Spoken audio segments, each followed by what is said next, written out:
Hi, welcome to Bentley Tech EDU. I'm James Bentley, and today what we're going to do is talk about color. Color in Photoshop has a lot of very interesting things, and it's simple, but there's a lot of complexity embedded within the simplicity.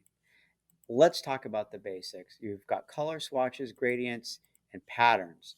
Down at the bottom left-hand corner, you've got the foreground and the background selections. You can see I can flip them back and forth.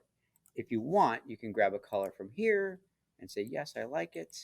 And if you want to switch that, you can get any color that you want right from there. Creating something that we think is black and white, but really is not quite black and white.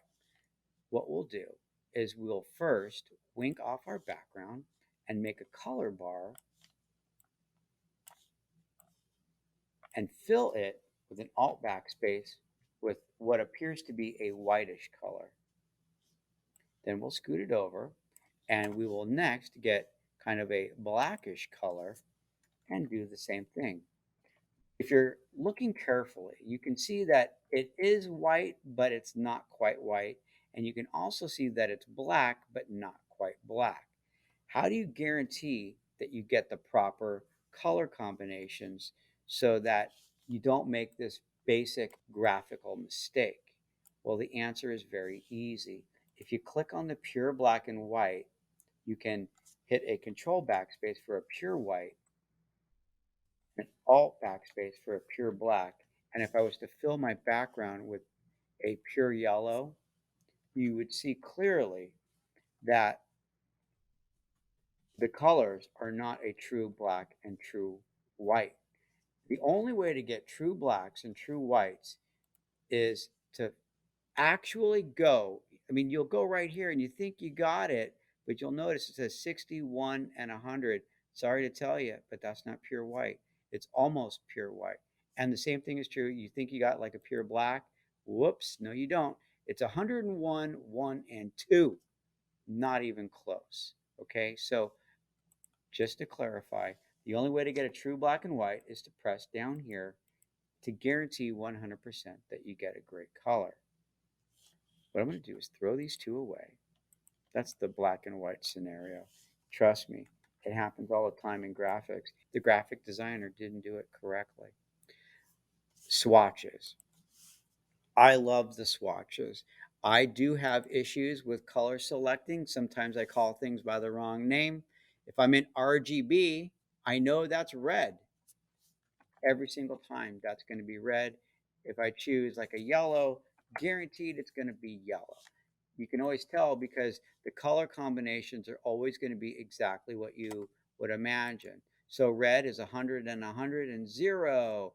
And then look, this is like a nice light blue. Let's open up CYMK. Cyan, which is this blue right here. M, which is magenta. Yellow, guess what? K means black. Okay, K is black. Check this out. Black's color combo, 000, all the way down the road. Let's take a look at some fun stuff. Let's first choose a color that is not a pure color. Let's talk about this color picker right here. The color picker is very interesting because you have hue, H, saturation, and B, brightness. What you should notice is hue goes rainbow. See this? Rainbow. And saturation goes to white. See that? It goes to white. And brightness goes to black. Whenever you want pure color, you can obviously use saturation and brightness, but I think that the more clever way, the smarter way to do it is to use your RGB sliders up here to help guide you because you can actually fine tune these colors a lot more using these sliders. What I like to do is I start with a swatch. In this case, we'll go with a nice seafoam green. And I'll go to my sliders and I'll say to myself, I'd like it to be a little bit more, well, do we want it to be more green like a tree? Do we want it to be a little bit darker to where it gets a little bit darker and muddy? See, there's our original color is current.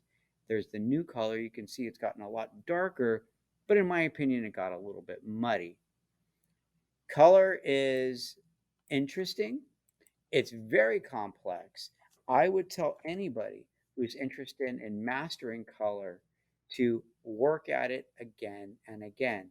Look up people like Joseph Albers. He spent years studying color. And when I say Albers wrote the book on it, he did. I don't claim to be a color expert. I claim to use color in pure forms. I love saturated color. I know that when I dress, I'm always wearing blues and tans. Everybody's different. And so, what colors work best for you? Everyone's different. And you know what? Embrace your color. Embrace your yellows, your greens, your blues. That's going to pretty much wrap up color for today. If you have any questions about your color swatches and how to adjust colors and your saturation, ask me that question. I'm here to help you. Again, I'm always here. My name is James Bentley from Bentley Tech EDU. Have a colorful afternoon.